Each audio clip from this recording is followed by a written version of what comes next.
What's going on, guys? Welcome back to this week's episode of Outside the Arena with Mack and Griff. I'm Griffin Senek, joined by my co-host Mack Rommel, and today we're kind of hitting an NFL draft-themed episode. Obviously, NFL draft, I believe, is Thursday of this week, so get ready. It's going to be a huge night.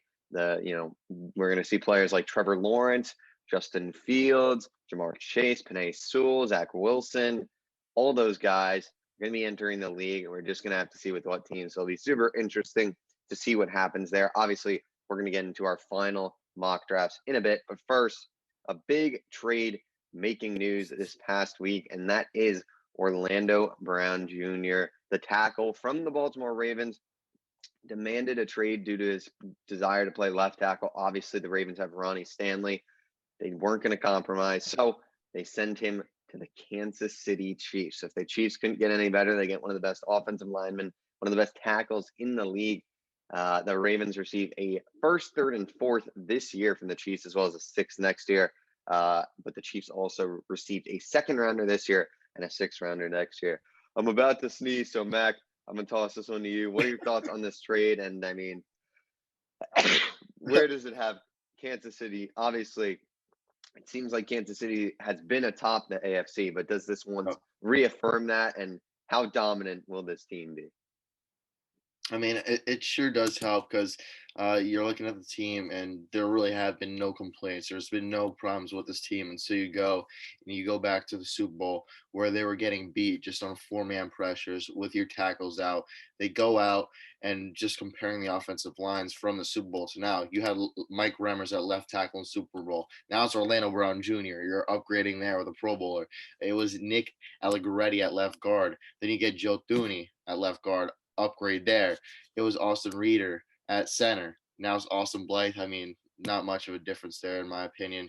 But right guard, Laurent Duvernay-Tardif now, and Mike Remmers at right tackle. But you're really upgrading the left side of that offensive line, and that's the blind spot for Patrick Mahomes. So obviously they want to protect that blind side, and obviously I think it will help greatly in protecting him. And you saw the Chiefs are getting a second round pick alongside Orlando Brown in this trade. So it's going to be interesting to see what they do there. What pick do they want? What position do they want? But when you're looking at the Ravens, you're going to obviously have to fill that need now at right tackle in this draft. And the tackle class, it is fairly deep. You get your guy in the first round now with that 31st pick or 28th pick that you have, or not 28th, whatever pick it was. I don't know why I can't remember it, but you're going to have to pick an offensive lineman with one of those two picks. It's deep, but I don't think you're going to be able to get your guy, now in the third since you gave up your second. So you have to fill a need or feel that offensive tackle need right there with one of those two first-round picks, and I think you're going to have to go wide receiver or something with the other one. So I think the beginning of this draft for the Ravens is going to be offensive, but there's no doubt in my mind that they have to go offensive lineman with one of those two first-round picks. Yeah, since we're on the Ravens, I'll touch. I think what they're going to end up doing, I mean, it's been rumored that they brought in Alejandro Villanueva, obviously the former tackle for the Steelers, as well as, I believe, oh God, what's his name? The guy from the Titan, Dennis Kelly, I believe was his name, maybe, or one of the tackles. They brought in some sort of other tackle too. I think they might try and go for some, pro depth there. I'm not sure they're looking for, a tackle in the draft. They may as well take one in the first round. I don't know what they're going to plan to do. But, for the Ravens, it's a trade that they had to make at this point, and, they did pretty well. I didn't love them giving up a second round pick. I mean, I felt like they could have maybe taken that and the third round pick out or something like that and just said first, fourth, and a sixth or first, fourth, and fifth next year, for Orlando Brown straight up. But besides that, they did pretty well for themselves. They got a lot back for a guy who, didn't want to be there exactly. I kind of forgot about him and how he wanted to be traded, to be honest. We hadn't really heard much news. Then all of a sudden, it was just Orlando Brown as Kansas City Chief. But for the Chiefs, what a trade for them. Obviously, they're going to need to try and lock him up long term. I don't understand how this team can lock up all these dudes long term. It makes absolutely no sense to me, especially with that mega contract of Mahomes. They've really got some smart guys in there in terms of managing the cap. But for the Chiefs, They have one of the best left sides of the offensive line, if not the best now in the Mhm. NFL, arguably, with Orlando Brown and Joe Thuney on that side. So this offensive line is going to be fantastic. This offense is going to be fantastic. I mean, you still got Travis Kelce. You do have Tyreek Hill. You did lose Sammy Watkins to Baltimore, but you've still got the speedy guys, McCole Hardman, Byron Pringle, Marcus Robinson, I believe, is back. So they have a lot of talent still, no doubt about that. I think this team, to me, it is the favorite in the AFC. I know we've talked about we're high on the Browns and whatnot, but to me, if the Chiefs are healthy, it's the Chiefs, conference to lose necessarily. Now, if they start having some injuries, I think the Browns are better suited to handle a few injuries rather than the Chiefs. But at full health, I mean, the Chiefs right now, they just look like they're going to be, kind of unstoppable. And I think it's a smart pick. I mean, or a smart trade. You look at that first round pick, they were probably taking a tackle. So instead of having like an Alex Leatherwood now, you have Orlando Brown. So you just kind of think of it like that. You upgrade a third to a second, and then you lose a fourth and a fifth. Like essentially, the Chiefs, Yeah, like if you look at it like that, like you have got a a lot. good trade. Yeah, exactly. Like I mean, it's a good move for the Chiefs, and yeah, I thought that they did really well for themselves in this trade. So it'll be interesting to see what happens. But for the Ravens, with those two first round picks, the key is just hitting on those picks. Obviously, last year in the first round they took Patrick Queen. He hasn't quite panned out. We'll see what happens this year. Maybe they'll be able to have a bit of a rise in the second year. But they got to hit on those picks. They need I those mean, guys to be. also, just really quickly, it just popped in my head. I mean, you have 2 first-round picks now. You need a wide receiver. Do you move up into the top 15 if one guy starts to fall to try and get a receiver? I mean, that could be something interesting that could happen. Yeah, I'm sure, we don't know obviously, but I'm sure they have their guys that they're high on and that they want. But for the Ravens, they just got to make sure to get some talents around Lamar Jackson with some talent. They've just really neglected him. And also on that defense, I mean, at the end of the day, some of those guys on the defense are getting old. Marcus Peters, Calais Campbell are getting up there in age. Honestly, you are obviously lost Yannick Ngakoue. So the defense is kind of starting to crumble slowly but surely, losing some key guys there, having some age play factor. So maybe getting some youth there, just in spots where they need. But overall, good move for the Chiefs. Ravens had to do it. And, everything other than that second round pick, I like for them. So good move all around. And it definitely shook up this week in the NFL news. But obviously, that's not the main focus of today's episode. The main focus is we're going to roll out our final mock drafts, and we're going to actually be able to talk about them, unlike last week where it's a bit rushed. So, Mac, if you want to start it off for us this week, why don't you roll out mock draft 5.0? Mock draft 5.0, baby. Can't believe it's just days away now. The futures of all of our NFL teams, the faces of our NFL teams will be changed. And I know it's going to be changed for this one first organization in the Jacksonville Jaguars. I don't think there's a need to talk here. It's Trevor Lawrence, the quarterback out of Clemson. He's been this generational guy, everyone is saying. I mean, he doesn't really have any flaws. It's just I don't feel he has anything really super, super, super special like these other guys. You're talking about Justin Fields. He has that super athleticism. Trey Lance, he has that arm mixed with the legs. Mack Jones, who knows what the hell he has. He's literally just old Tom Brady, basically, what he looks like right now. So you have all these guys that can go and make plays. And Trevor Lawrence, he just has no flaws. And I think that's why he deserves to go number one to the Jaguars, the new face of the Jaguars franchise. Trevor Lawrence. And now we're going to go and get the face of your New York Jets franchise. I don't think it's a question right now where they are going. It's got to be Zach Wilson. Well, it doesn't got to be Zach Wilson, but it probably is Zach Wilson right now. And I think he is so interesting and intriguing to the Jets and a lot of teams because of his playmaking ability. He could throw off axis. He looks like Patrick Mahomes. He looks like Baker Mayfield. And I do think Baker Mayfield right now, honestly, may be the best comp. They have the same body and same build. I just see the same similarities in the way that they throw the ball. I just think he has some of those little it factors with some of those throws. Like you're seeing like the shovel pass that the Chiefs were using in the red zone to the tight end. So he just has those little plays that you're not seeing by college athletes that he's making at the college level. And I think that's what the Jets are going to get. You do some special things if you add some more players and more skill position players, that is. And I think Zach Wilson will flourish in this offense.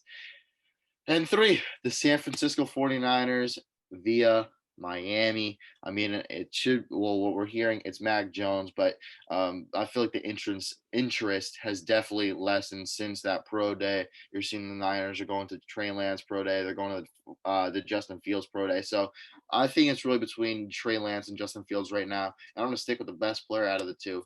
It's Justin Fields. I mean, you saw the competitiveness in this with this guy versus Clemson that game, and I think that sold me on Justin Fields as a player compared to these former Ohio State quarterbacks. I know everyone's worried he's gonna be a bust. Look at all the past Ohio State quarterbacks that have come out. No, he will not be. I can promise you that. He has special athleticism. He has an arm, and as you say, that first read stuff, it's BS. It is BS. He was great at what?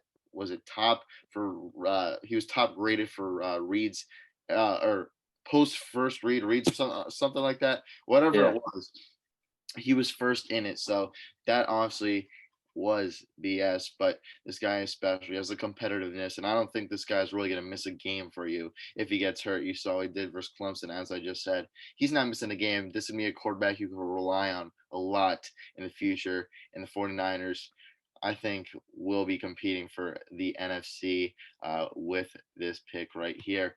And 4th, the Atlanta Falcons. I will really want to do a trade to this pick, but let's just load up this Falcons offense a little bit more. Kyle Pitts, the tight end out of Florida. You're not Matt Ryan. Will be there for at least another year or two. Your running game could improve. So hopefully you could go out, maybe look for a guy in second, third rounds you could put there, or trade up for one with some later picks, go up and get a mid-round guy. But I think this offense is set. Calvin Ridley, Julio Jones, who is aging, but Calvin Ridley is easily going to be taking that role in just a few years. I don't know what the hell that is, but Kyle Pitts coming into an offense, I think this will make it pretty easily a top 10 offense. I mean, you could argue top 5 potentially with this addition, but Kyle Pitts will be an Atlanta Falcon in this mock draft. In 5th, we have the Cincinnati Bengals. I'm just going to stick with the same pick I had from last week based on what we're hearing that they like. Jamar Chase, the wide receiver out of LSU. You're pairing him with Joe Burrow, his former teammate. I do think you need Penei Sewell here. You got to protect his blind side. You had Jonah Williams, who has had a decent start to his career. You're hoping he could pan out, but with Jonah Williams and Penei Sewell, I think that would be a great duo for them. But the pick is Jamar Chase. You're gonna have T. Higgins, and I think this is for Joe Burrow. They just want him to have some good stats. In my opinion, I want to give him some familiarity with a great route runner, a guy who could do it all. He's super strong, and I think that's what you can get out of Jamar Chase. But it's Jamar Chase or Penei Sewell. I don't think it'd go any other way. I'm sticking with what I heard from last week in Jamar Chase.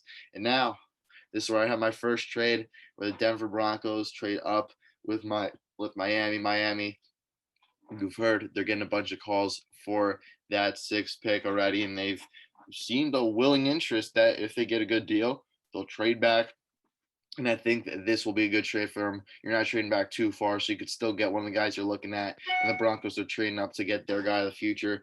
Drew Lock is not it. You go and you get Trey Lance, the quarterback out of North Dakota State. I'm kind of copying you on this one, where we keep on having these trades. The Broncos going up for Trey Lance. It just seems like a fit right now for Trey Lance. You're going to go in there with some great receivers. You have Jerry Jeudy, the former last year's rookie. You had KJ Hamler, last year's rookie. Then you had Cortland Sutton, who missed a lot of games last year, but he's shown he could be a Pro Bowl caliber wide receiver in the NFL. And then you have Noah Fant. I think tight ends will be important in the development of Trey Lance. You're going to need a guy that could be reliable, and Noah Fant is just that. If you want a guy who everyone's kind of mentioning him as a project guy, he won't be his full potential in just a year. It may take 2 to 3 years to get there. And I think a tight end, if you get him in the flats, just have him as a nice check down option who could then go and make plays and get yards after the catch. I think that's what you need for Trey Lance here in order to develop him. And I think this Broncos team is the perfect fit for Trey Lance at this current moment. And next up, the New England Patriots trade up via Detroit. and we know who they're getting. Mack Jones, the quarterback out of Alabama. You have to get up there. You're worried the Panthers, could they take him? Could they, or are they not going to take him? You don't risk it. You go up there and you trade up for your guy of the future. And this is the only team I do see really. I do think it's worth for the Patriots to go up and trade for Mac Jones. I don't think any other team should do this, but it's the Patriots. They've had Tom Brady. Mac Jones is basically a clone of him, and I think Bill Belichick will be the only coach who could bring out the full potential of Mac Jones in this system. So I think it's a good fit for Mac Jones, the best fit for Mac Jones, actually. And Mac Jones will be a Patriot. Tom Brady 2.0 is what the Bill Belichick and the Patriots and their fans are hoping they're getting out of this pick. Number 8, Carolina Panthers. We hadn't had an offensive lineman go yet, so it will be Penei Sewell, the offensive tackle out of Oregon. You're going to have Sam Darnold in there, who will be your starting quarterback. You got to protect his blind side. That's the most important position if you want to help out your quarterback. That left tackle, Penei Sewell, is going to be.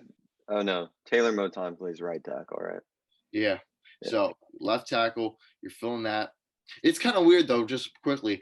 Teams have said, or they're working him out as right tackle, so that's kind of weird. And I saw, like it wasn't just because of like their team needing a right tackle, not a left tackle. It's something about him that they think he's not suited for left tackle or something like that. It was so weird, but to me, he's that generational left tackle to protect Sam Darnold, and I think that'll be crucial in his development as a quarterback. And Sam Darnold, I mean, going into this offense, much, much better than what it was with the Jets. I think a better coaching staff than you had with the Jets with Matt Rule there. You're going to have Robbie Anderson.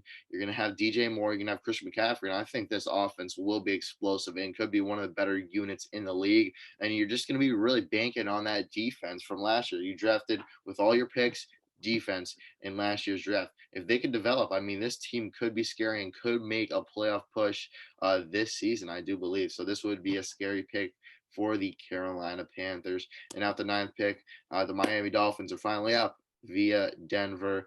We know they want a wide receiver, so I'm going to give them just that. Jalen Waddle, the wide receiver out of Alabama. If Jalen Waddle wasn't here, I'm not giving him Devonta Smith. I don't believe in him like that, and I don't think that Dolphins will believe in him like that, even though he did play with Tua for quite some time there.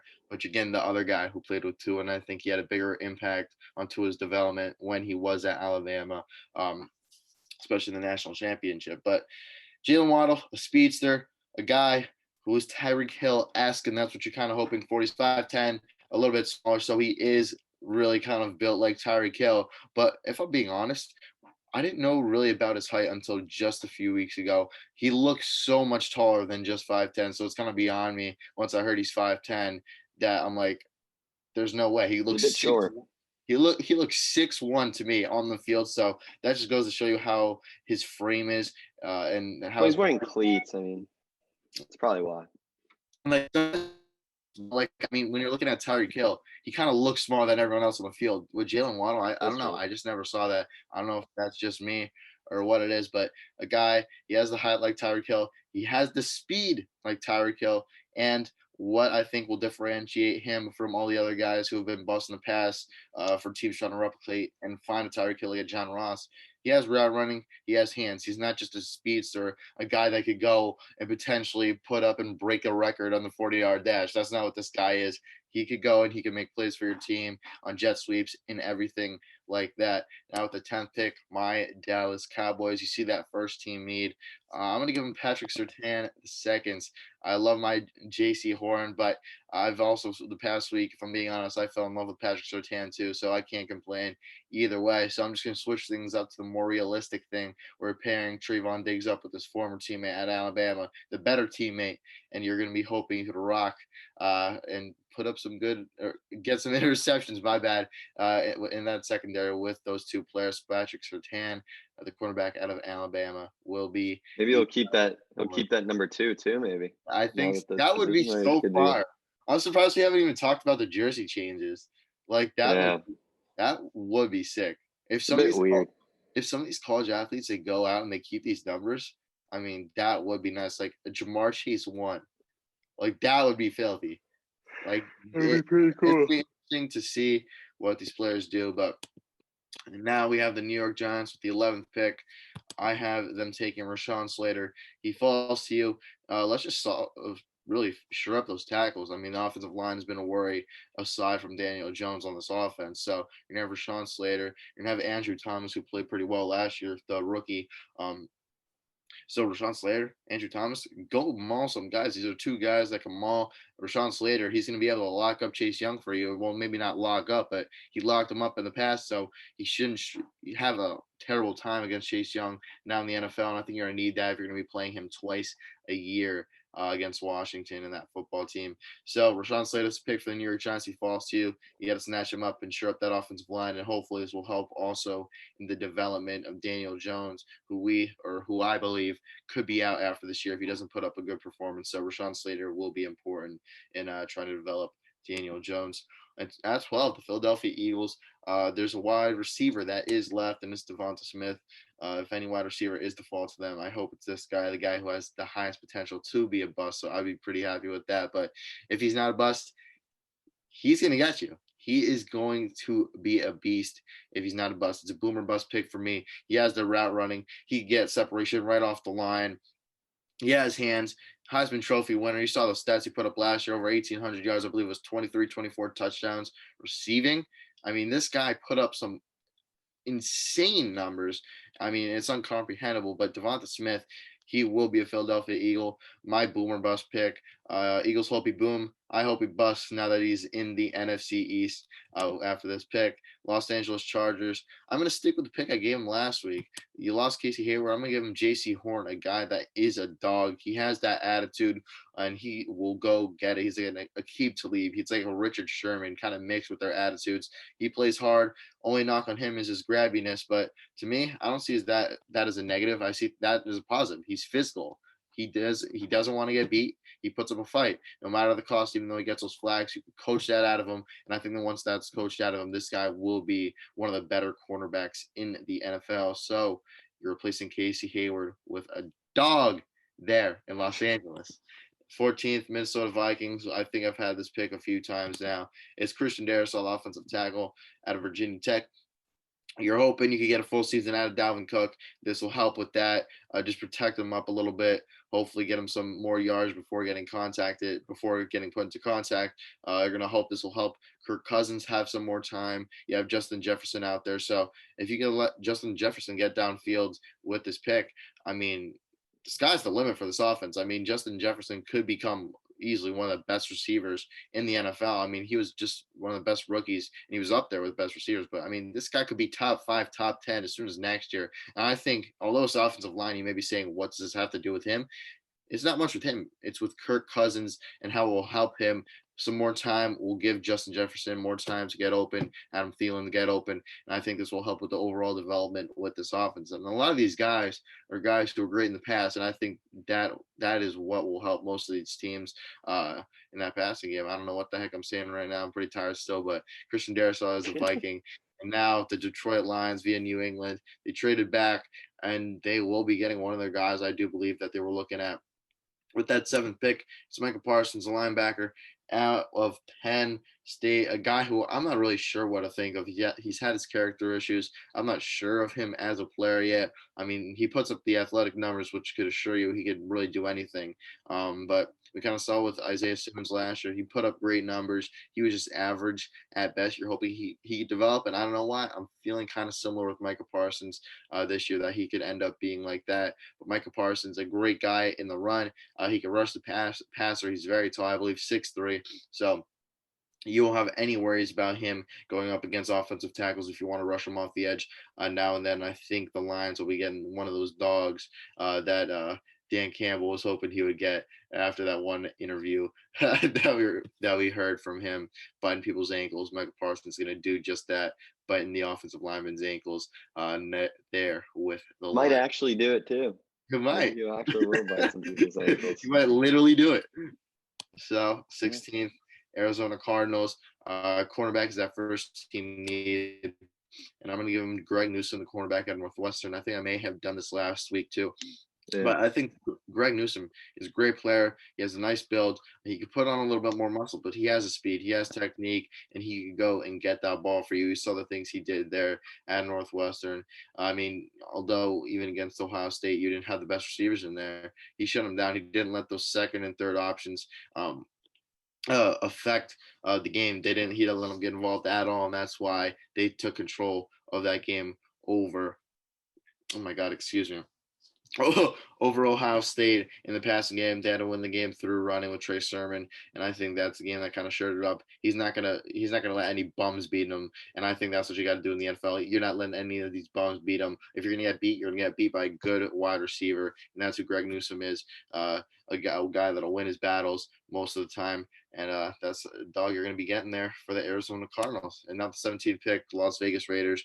I'm going to be giving them Tevin Jenkins, offensive tackle out of Oklahoma State. Your offensive line, he traded some guys away like Rodney Hudson. They're just getting old. I mean, this was one of the better offensive line units a few years ago in the NFL. They're old or they're not there anymore. You got to start rebuilding it. Tevin Jenkins, the offensive tackle, Oklahoma State. I think this will help.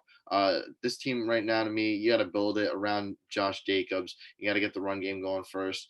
And because to be honest, I'm not sure how I feel about that wide receiver core. I don't know if Henry Ruggs will develop. I don't know how Derek Carr will be. And you're hearing things that if a guy starts to fall, they could go and get another quarterback. So if you're not getting another quarterback right now, I think I'd go offensive line to build around Josh Jacobs until you could get your guy at quarterback. So right now for me, you got to go offensive line or you got to go at linebacker if you don't end up being able to trade up and get a quarterback that you do want. So Tevin Jenkins will be a Las Vegas Raider in this mock draft. 18, the Miami Dolphins. They're getting Jalen Phillips, the edge out of Miami. So you're keeping a Miami boy in Miami. A guy who's kind of been up and down. He has the highest potential, I think, in this edge class. A guy who, if he didn't have injuries, he could be a top 5, top 10 player easily in this draft. But those injuries, he retired medically for a little bit there. He just had a lot of health problems. So if that health is not an issue to some of these teams, I mean, he could go very, very, very high in this draft. So I'm going to keep this Miami boy in Miami. Jalen Phillips is going to be an edge rushing with Christian Wilkins there. Or not, well, Christian Wilkins ain't off the edge, but he's going to be pass rushing with Christian Wilkins there in Miami. 19th Washington football team. I'm keeping this pick the same from last week. Jeremiah Owusu-Koramoah, linebacker out of Notre Dame. He is small, but he flies. He makes plays. He's fast. He goes sideline to sideline. He'll hit you. He'll intercept you.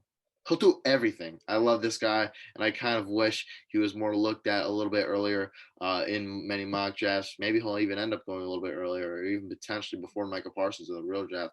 We're going to have to see.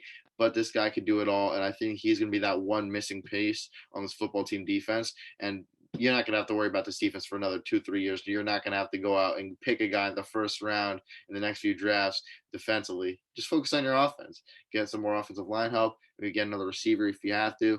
Get your quarterback especially. And if a guy starts to fall, I think the football team also should be a team that could look to trade up. And this team will be scary in that NFC East this season. And 20th, the Pittsburgh Steelers coming up. Trading with Chicago. For Chicago, this is more of a trade I wanted them to get out of. I wasn't really sure where to go. I didn't like any guy at 20. I mean, they only traded back 4 spots to 24, so you're just getting a little bit more draft capital, but you're probably going to end up with a same player if they do this. But something I think the Bears could look at if they don't like a guy at 20, and if they don't end up trading up, you could trade back a little bit, get some more draft capital for a team that will obviously need it. So the Pittsburgh Steelers, I'm going to give them Elijah Vera Tucker before no one else can. You lost Alejandro Villanueva. You lost a bunch of guys to retirement. You lost Pouncey. So I was about to say Alejandro Villanueva is the pick. Elijah Vera Tucker is the pick here. So he's going to come in. He's going to help with Ben Roethlisberger. Hopefully keep him upright. Who knows how many years he has left in him. So you got to get the best out of him, and you're going to have to pick offensive line here. Your run game, really, it's going to be non-existent this year unless you go out and draft the guy. So if you draft the guy, I mean, this will easily be a huge help to that guy's development. You'd be looking to trade up a guy in the second round. You have Michael Carter. I mean, even Trey Sermon you can get in the second, third round. And I think that would be a great addition to this Pittsburgh Steelers offense. But Elijah Vera Tucker, a guy that could block for you in the run and the pass game, will be the pick, helping Big Ben and that Steelers team hopefully make it back to the playoffs this season. And now my final 12 picks, the Colts, Azeez Ojulari, the edge out of Georgia. I think that'd be a great pick for them. You're gonna have a nice ass defense. Oh, I probably shouldn't have said at. I should have said that word, the A word.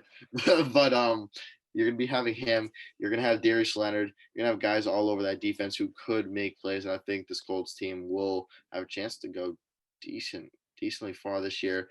Why? Wait, why am I thinking of? Okay, I was an idiot. I just forgot who their quarterback was. It's Carson Wentz. So Carson Wentz, he's going to be put in a decent situation where I think he could lead his team to the playoffs potentially. We're going to have to see what happens there because that division is not really good as of right now. So Colts easily should be the best team in that division with that great defense, great offensive line, great run game, and hopefully Carson Wentz goes back to that MVP form from just a few seasons ago. The Tennessee Titans, Rashad Bateman, the wide receiver out of Minnesota. I believe I've made this pick a few times now. You lost Corey Davis. Go get your second guy. Because we did see Corey Davis, he hasn't done much of his career, but last year he had a great and big role on that Titans offense. If you could fill that role, this offense shouldn't take that much of a step down. The defense, you did overpay for Bud Dupree, but your defense could be a bit better. Maybe you get a quarterback in the second round to fill that loss of Adoree Jackson. Tennessee Titans could be right where they were at if they do play this right in this draft. And next up, we have the Jets. I'm going to give them Kwity Paye, the edge out of Michigan.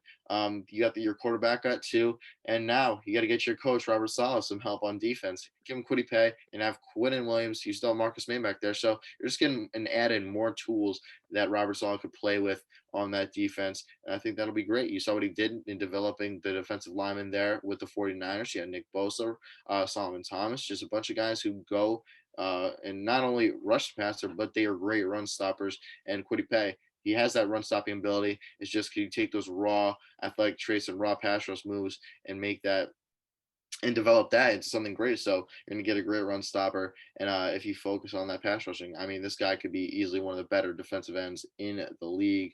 And here we go. The Chicago Bears from that 20 spot now at 24. I'm going to give them Caleb Farley, cornerback out of Virginia. I didn't want to take him at 20. I'm still worried about Caleb Farley. I mean, he may not even go in the first round anymore, in my opinion. But let's have fun with the Bears. You're going to fill that Kyle Fuller loss with a guy who easily, if healthy, will be able to play up to that role. In my opinion, he'll get your team some interceptions, kind of what they were known for the other year. They turned the ball, they got takeaways,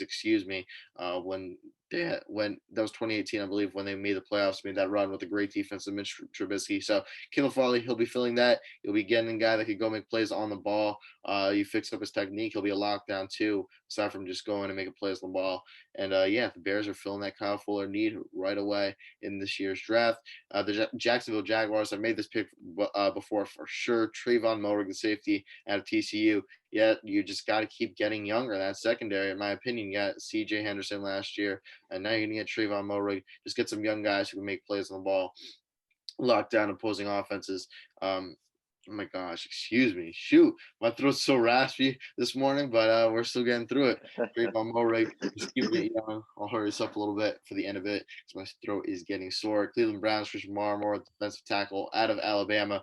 This is something I kind of want to mention before with that Orlando Brown trade, but I kind of forgot to. You added Jadeveon Clowney. You're going to have Christian Barmore now with this mock draft. You have Myles Garrett. You saw what the Chiefs are trying to do. They're obviously trying to prevent teams from just getting right after them, and they want to protect Patrick Mahomes. You don't want those 4-man rushes. But the Cleveland Browns, you get these 3 guys on your defensive line. You're hoping Jadeveon Clowney could pass rush like he used to be able to do. I mean, they still could beat you. I mean, it may be on the right side of the offensive line, not the left, but the Cleveland Browns, I think they're trying to mimic what the Buccaneers did in that Super Bowl. Got to get a great pass rush, and that's how you win games. In my opinion, right now, pass rush is a key to a defense, and I think we're starting to see that change in the NFL right now. Cleveland Browns are going to be trying to mimic that, and hopefully they get some pressure from some other teams. And the New Orleans Saints, Stephen Collins, linebacker out of Tulsa. I think I made this pick last week also. You need a linebacker, or you need a wide receiver too at this spot, in my opinion. I'm giving them the linebacker guy who's pretty big. He has solid speed. He can make plays and intercept the ball in coverage. He could come up and stuff that run very easily. I just think he's a little bit too slow to go any higher than 28 right now. So Stephen Collins will be linebacker for the New Orleans Saints. 29, the Green Bay Packers. Asante Samuel Jr., the cornerback out of FSU, is my pick here. You re-signed that bum Kevin King, who lost you that championship game, and this is why I made this pick. Make Asante Samuel your number 2. Please, you won't have to worry about getting beat by that bum Kevin King, or having Kevin King get beat by some bums in general. Asante Samuel Jr. will help protect that Jair Alexander, a guy who is also similar height to him, a smaller guy who has now become one of the best cornerbacks in the league. I think that'll be key for development of another guy who's small, 5'10". Asante Samuel Jr. I think is a perfect fit for him if he wants to learn to become one of the more elite cornerbacks in the league. Not many small guys become that good, and I think Jair Alexander will be able to help him with that great cornerback duo there for the Green Bay Packers. At 30, the Buffalo Bills, I'm taking Jason Owe, the speedy edge rusher out of Penn State. Just get some more edge help there. Your cornerbacks are pretty good. Your safeties are pretty good. Linebackers are pretty good. Just help beef up that defensive line. You have Ed Oliver, but you don't really have much on the edge. That's why I'm making this pick. Add some speed. A lot of teams are now looking to win with speed. Bills are doing the same exact thing here, but off of the edge. And now we get to that 31st pick with the Baltimore Ravens via Kansas City. And here we go, taking that replacement offensive tackle now with Dylan Radunz at North Dakota State. This is a guy who, honestly, I forgot about until you brought him up with that one mock draft. Now I have to have him in every single one. This is the perfect fit for him. Who knows if you'll start right away after you did say the Alejandro Villanueva signing. But Dylan Radunz, a guy who will definitely be your guy of the future. You'll learn from Alejandro and develop for when Alejandro is no longer Assuming there. they sign him. It hasn't been done yet, just to clarify.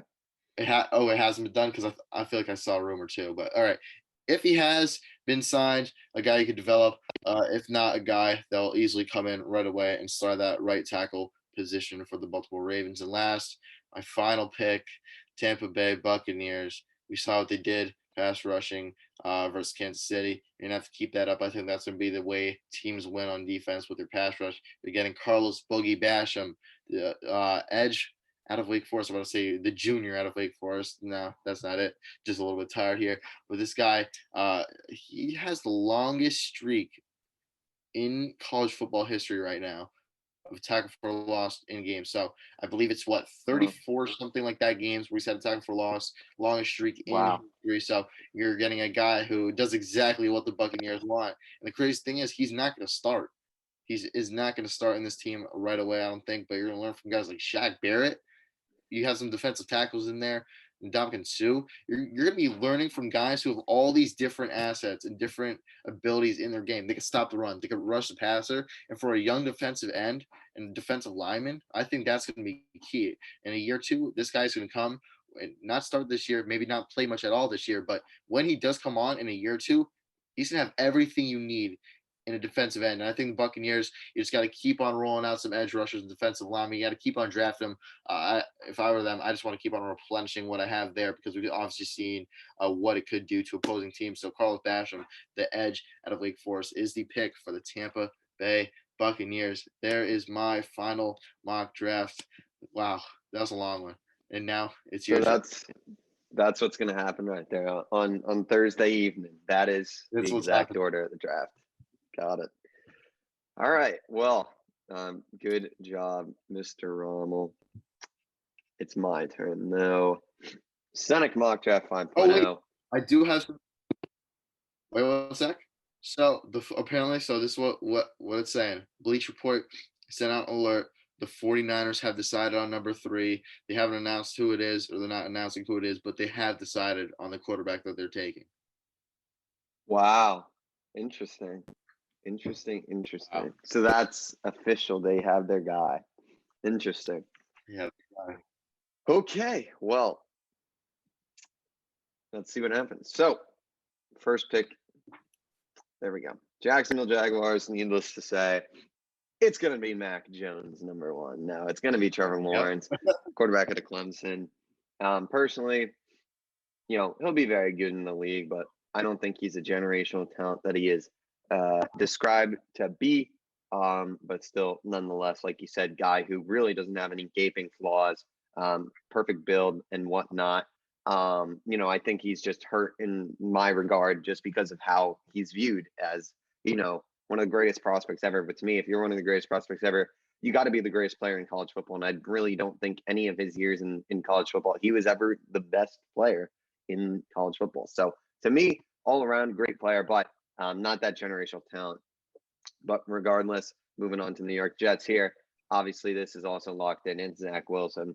You love what you see, the playmaking abilities, like you mentioned. He can do a lot. One concern I have for him is he hasn't really been tested in my eyes. He played East Coastal Carolina in that big game, obviously, and that was where, his hardest game of the season, and we didn't see him play too well. So against competition, when, people are in his face, because we know that New York Jets O-line, not the best in the league. So he's going to face pressure.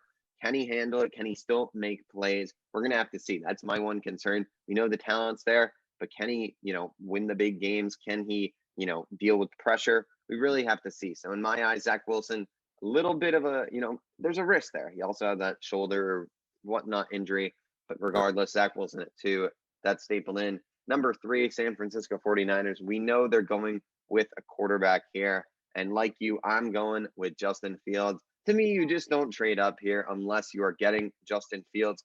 Trey Lance, well, he, could make sense. It is a project. They do have Jimmy G there.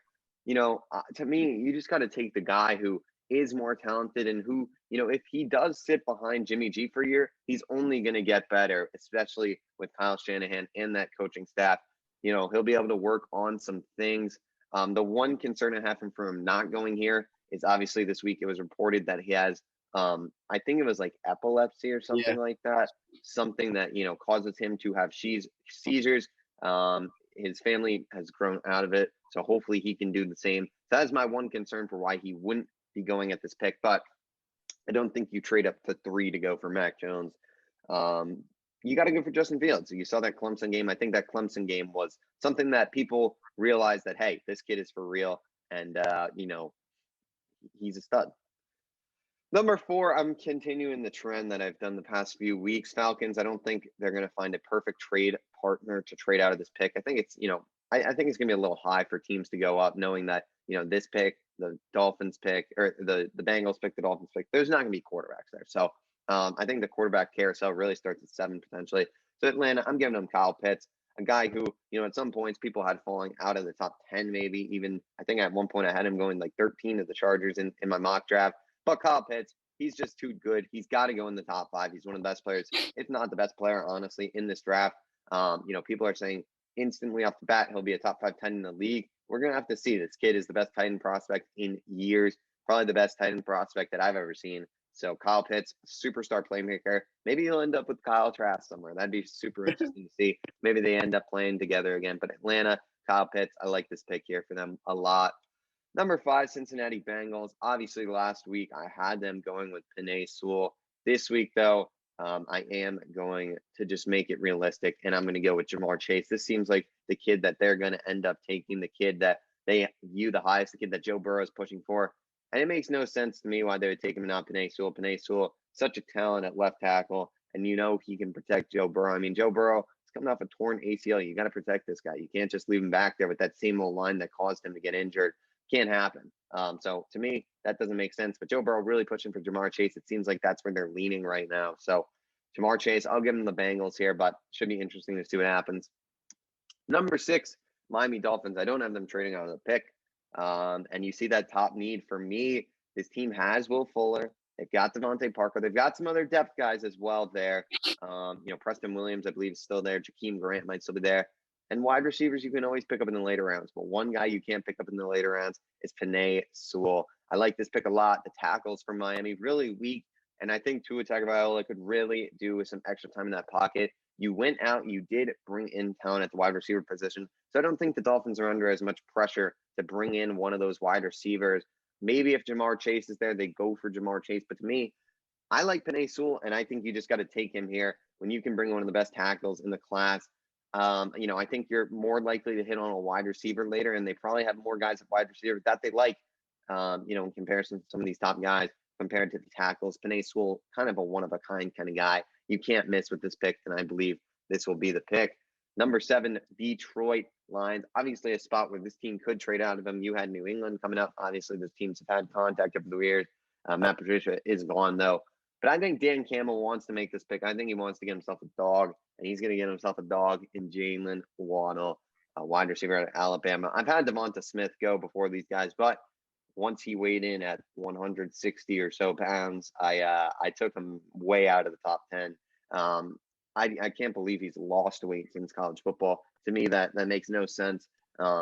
It blows my mind what's going on with him. I just don't see him having a huge. I just can't see it right now. You put a superstar like Trey White on him, he's not getting a catch, honestly. Like, he's just not big enough at the end of the day. Jalen Waddle, though, this kid can do it all around. I think that's what the Lions need. They need a playmaker. Jared Goff, obviously, who knows what his future is with the Lions, but you need someone he can at least throw the ball to, because right now they really don't have that. I believe they have Tyrell Williams, and obviously they have Hawkins and DeAndre Swift. So there are a few young pieces, but why not add Jalen Waddle, your wide receiver of the future?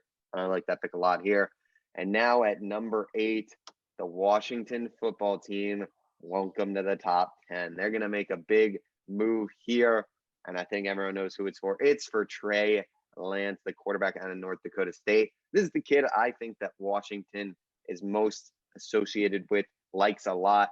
Obviously, he's a guy who will be able to sit behind Ryan Fitzpatrick for a year. Ryan Fitzpatrick has been a mentor to so many young quarterbacks. We saw it with Tua Tagovailoa. Really good there for Tua. And I think you can do the same thing for Trey Lance here. You bring in Trey Lance, you trade into the top 10. You get that franchise quarterback. And Trey Lance, what a talent this kid could be. We obviously haven't really seen him play in a year. The North Dakota State season was canceled, but we'll see what happens. I'm hoping the best for Trey Lance and that he'll end up doing well here, but more of a project like we've said. But the potential is sky high for him. And with guys like Terry McLaurin, Curtis Samuel, Antonio Gibson, and Logan Thomas there, he's got weapons. So it'll be interesting to see what happens with Trey Lance. But a new quarterback in the horizon in the NFC East. Number 9, I got the Denver Broncos picking here. First time I haven't had them trade up. And another guy who I'm welcoming to the top 10 for the first time potentially ever, Micah Parsons. This team needs help in the interior of their linebacking core. Micah Parsons is the best in the class at that. And to me, it just fits with what they need to do here. Mack Jones is not the guy. I think, if they're going to, I think they'd rather go for Drew Lock for one more year than bring in Mack Jones. I do believe that. They miss out on Trey Lance. I think, Washington goes aggressive and gets them. So for me here, Denver, they've got a decent O-line. They re-signed Garrett Bowles to the extension. They got Jawan James. So I don't see them going tackle per se. There's some good edge rushers, but they got Von Miller, Bradley Chubb. So interior linebacker is one of their weaker spots. They could obviously go corner here, but I think they go for Micah Parsons, a kid who has a lot of talent. Obviously didn't play this past year, but when he's on the field, he's great. It's just the off-the-field stuff that he's got to fix. Von Miller, a bit of a dirty dog himself, though. So maybe those guys can figure it out together, get it going on that linebacking core. And this team would have one of the best linebacker cores if Micah Parsons can really pan out. I know you brought up Isaiah Simmons and how he didn't quite pan out.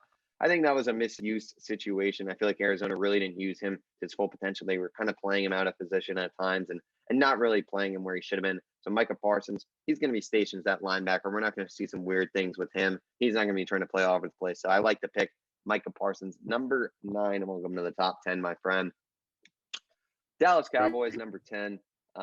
This is a pick that we both agreed on, and I've kind of been saying it from the beginning, I think, and it's Patrick Surtain. Guy's been the best cornerback in college football for the past few years. Obviously leading that Alabama Crimson Tide defense. Superstar caliber cornerback, a lot of potential there. Really don't see too many flaws. He's gone against the best of the best, succeeded against the best of the best. And obviously, you don't really think about it, but this guy's been going up against, think about the guys he's going up against in practice: Jerry Jeudy, Henry Ruggs, Devonta Smith, Jalen Waddle. He's getting reps in practice against these top receivers too. So you got to realize that he is getting practice. We obviously don't know the tape, but maybe these NFL teams do. I think Patrick Surtain, great pick for the Dallas Cowboys. Your Dallas Cowboys get a star. And now with the 11th pick in the draft, I have the New York Giants, as I have for the past few weeks. Rashawn Slater makes a lot of sense for them, just off the basis that he can play anywhere on that O-line. He's not just a tackle. You can put him in the interior. And I think that's what the Giants need. They need a little bit of versatility. Obviously, Andrew Thomas kind of penciled in at left tackle. He was okay his rookie year. Still a bit of a reach at 4. Was not one of the best tackle in the class for sure. We saw guys like Tristan Wirf, Mekhi Becton, even Jedrick Wills was better than Andrew Thomas. So he was probably the 4th best tackle or so in that class. But Rashawn Slater going to come in. You can put him at right tackle, probably your biggest spot of need. He's going to succeed there. And, an all-around beast from Northwestern. Number 12, Philadelphia Eagles, a team that will get a wide receiver, like you said, the skinny boy himself, Mr. 160 on the scales, Devonta Smith. Gonna have to gain a little weight in my eyes. We'll see how he does his rookie year. He's obviously going to be a speedy guy, but to me, it's a scary pick for the Eagles because you obviously want one of these other dudes, like a Jalen Waddle, or obviously Jamar Chase wouldn't ever come near here, but you want someone like that. And, Devonta Smith, you can look at their past picks at wide receiver. They obviously took Jalen Reagor, who kind of a similar guy, like a speedy kind of guy, not really known for much else. And then the year before, they took some stiff. I forget his name. Oh, it was like JJ Archiga-Whiteside or something like that. That guy just sucks all around.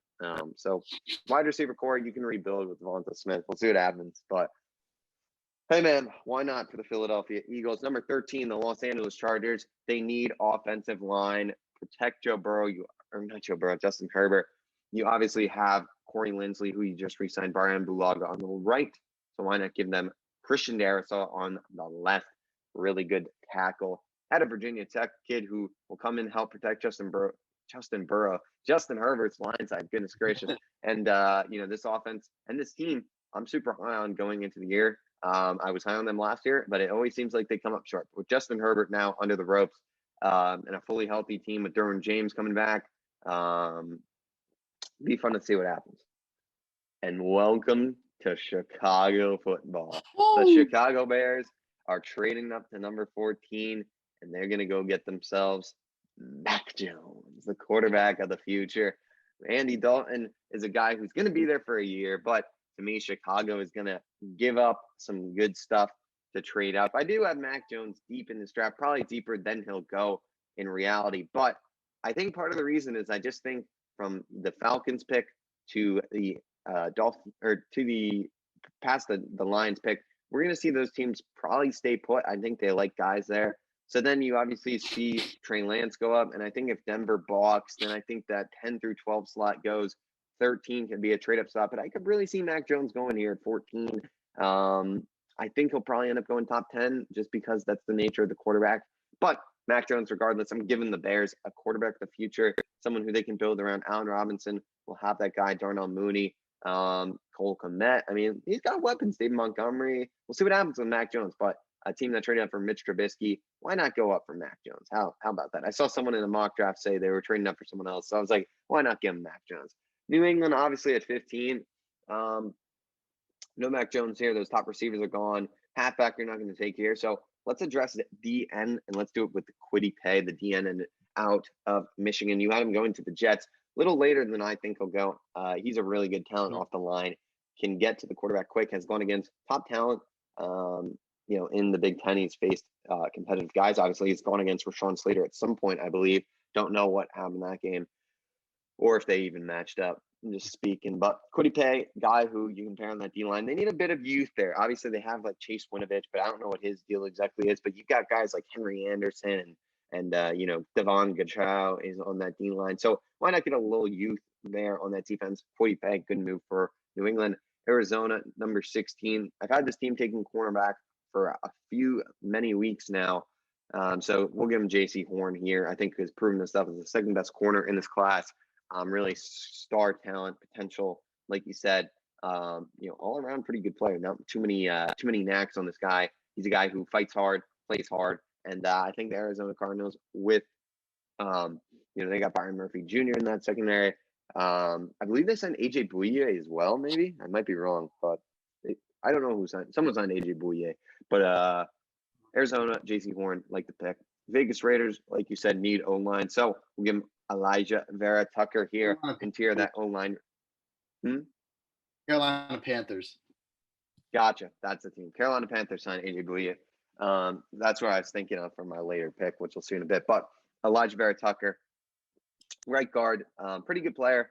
I think that's where I'll play there for them. They have Colton Miller on the left, right tackle. Kind of forget who they're playing there, but Elijah Vera Tucker, you could throw him in the tackle, but I think he's more comfortable on the interior. He'll go opposite Richie Incognito, who has many character problems. So hopefully he stays a bit far away from him, so he's not a problem. So Elijah Vera Tucker, I like the pick, athletic guard out of USC.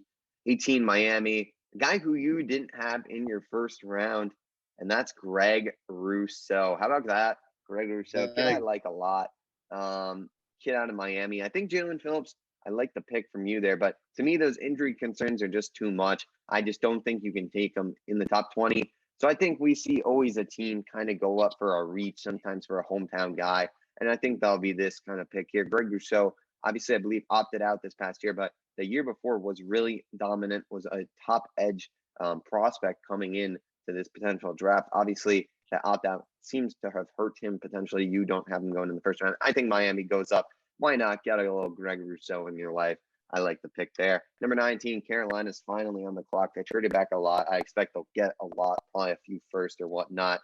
But this pick for Carolina, I believe you see that fifth need, and I believe that's who they're going to go for. It's Caleb Farley, a guy who you think might fall out of the first round. I'm not quite so big on that. I think, his injury makes him fall out of that top 15 range. At one point, I believe one of us might even have had him going top 10 even, potentially. I don't think he's going to go there, but I still think this dude right around the 20 mark is where you got to pick him, because if he's healthy, if he can be back to what he has been in college, he's going to be a star. And Carolina, they went out and got A.J. Bouye. They have Dante Jackson, but they could really use a young corner. And I think Caleb Farley is the good pick here for them. So Caleb Farley, number 19.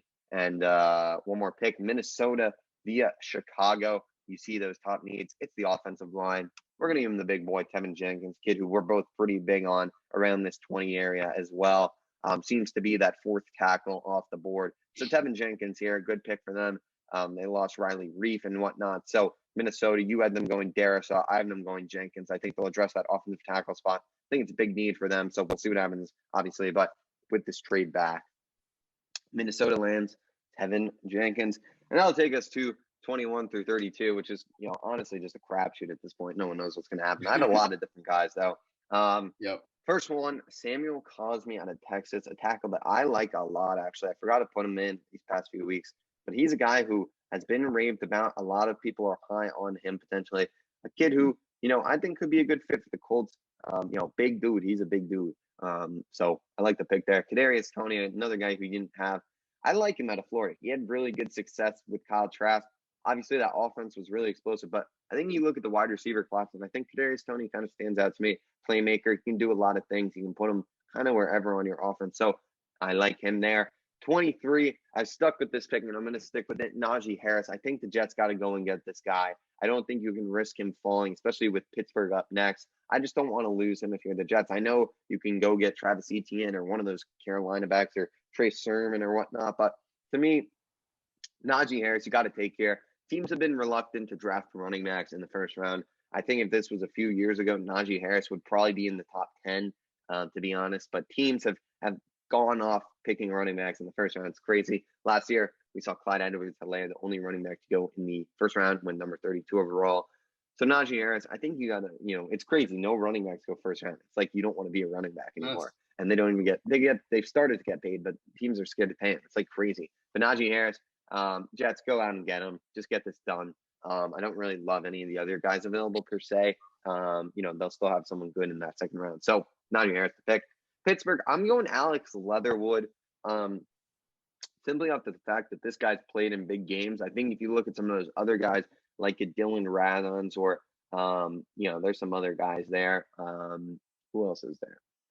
I don't even know. Who cares? Alex Leatherwood played in big games. He's been on, that Alabama team, and that's what I think you want to see. You want to see someone who's played in the big games, who's done well in the big games, who has experience playing on a professional like O-line. I mean, most of those guys are going to be league bound. You have that, Deontay Brown. You have the center, Dickinson or something like that, the kid who tore his ACL. He's a stud. So Alex Leatherwood, I like the pick here for Pittsburgh. They got to go tackle to replace Villanueva. You obviously lost Pouncey, you lost Filer. So that O-line is weak right now. It's going to be scary this year for them and for Big Ben. Hopefully he doesn't die back there. But Alex Leatherwood, hopefully will save Big Ben another day or two in the league. 25, I'm going to go Trevon Moehrig like you here. I like the pick for Jacksonville. Kid who a lot of people agree is the smart pick here out of TCU. Kid who can do a lot. He's very athletic. You put him up there, like you said, with CJ Henderson. It's a good start for that secondary team that's still rebuilding. You'll get yourself Trevor Lawrence, Trevon Moehrig. Obviously, that second round, you'll have the first pick. So you're still going to get, that's essentially a first round pick. So you're going to be picking someone good there as well. So Jacksonville is going to have a really good chance to reset, to get the franchise righted real quick. 26, Cleveland Browns, Christian Barmore, kid who I went last week. You joined in on the bandwagon this time, and I think it's the right pick for them. They released Sheldon Richardson for cap concerns, so you got to replace him. Linebacker, they could go, but I'm not going to go linebacker for them. I'm going Christian Barmore. That D line, like you said, I think they're trying to replicate what the Bucs are doing a little bit. They have, Myles Garrett, Clowney. They do this Barmore, Malik Jackson, Tack McKinley. So they're getting all these guys having all this depth to attack, to blitz, to whatnot. They have Anthony Walker now in the middle of that lineman core, BJ Goodson, Mack Wilson, those kind of guys there. So this defense is much improved, but Cleveland, I mean, it's kind of a lock to go defense here. That offense is really filled out with Baker, the running backs, the O-line, tight ends as deep as could be, receivers pretty solid. Maybe they'll go for some depth, but you have 4 pretty quality receivers there in my eyes. So defense makes sense. Barmore makes sense to me. 27, Rashad Bateman to Baltimore, kid who you had going to leave Tennessee or something like that. He's very talented. He's a great kid. Obviously opted out from Minnesota, but when he played, was viewed as arguably one of the best receivers in college football that season. Obviously, you had those Alabama boys. You had CeeDee Lamb, but he was right up there. You also had, I guess you had the LSU boys too. But there's a lot of good players. Rashad Bateman was right up there, though. And I think he'll go Baltimore here. Ravens got to get a wide receiver. Got to get someone young that hopefully can pan out to be a star for Lamar Jackson. 28, Saints got to go receiver in my eyes. I know you had them taking linebacker. I'm a bit more confident about their linebacking situation than their receivers. Outside of Michael Thomas, the rest are nobodies, as Flight Reacts once said. So Terrace Marshall, keep the kid within New Orleans, a kid who I've had the Bateman Marshall, I believe, combo for most of my time now. So Terrace Marshall, I like the pick. He's a kid out of LSU, makes plays, really talented kid, and he's the second in his family. You see that junior right there. Juniors always have some success in the league, so why not give him to the Saints? 29, Greg Newsome, the cornerback. You had some other scrub. Who'd you have? You had what's his name? Samuel. The kid. Yeah, Asante Samuel at FSU. I'm going Greg Newsome. You had Greg Newsome pretty high. I just don't think teams will go corner in those spots. So he ends up falling to 29. Great talent nonetheless. Probably is a top 20 talent in this draft, but that's just the way the draft it is sometimes. So Greg Newsome goes to Green Bay. They need help in that secondary. So like we said, that Kevin King disaster doesn't happen again. 30, I think Buffalo goes Jalen Phillips, a kid who has talent. Like you said, you had him going top 20. Injury concerns are a little much for me. I can very well see this kid falling out of the first round just because of those injuries and the history. So Jalen Phillips, I think Buffalo takes a shot at him. Why not? The talent's there. It's just injury concerns. Baltimore, they need help at linebacker, so I'm going to go with them with your boy Jeremiah Owusu-Koramoah. That was bad. Jeremiah Owusu-Koramoah. There you go. No disrespect to Jeremiah at all. I'm just terrible with your name, unfortunately. But 31 Baltimore, they need help with linebacker. I know you had them going O-tackle. I believe they'll go with some veteran depth there. So I think they'd rather go maybe for a young linebacker. And if Patrick Queen can turn out to be, decent, you get Jeremiah with him as well. That could be a really good, promising young linebacking core. That linebacking core right now is kind of the gaping hole of that defense. It's a bit of a weak spot. And then 32, Tampa Bay. Why not add Azeez Ojulari, a kid who, really high on. I've had him going in the top 20 before. I think, he's a guy who has some concerns. I mean, he's never been the most dominant in college football. People like his skill package, the stuff that he brings to the table out of Georgia, obviously. He's played in some big games, hasn't done the best per se.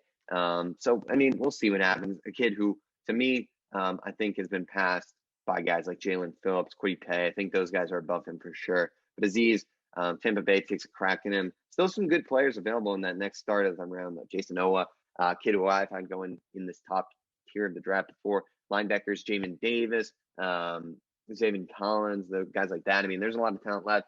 Asante Samuel Jr.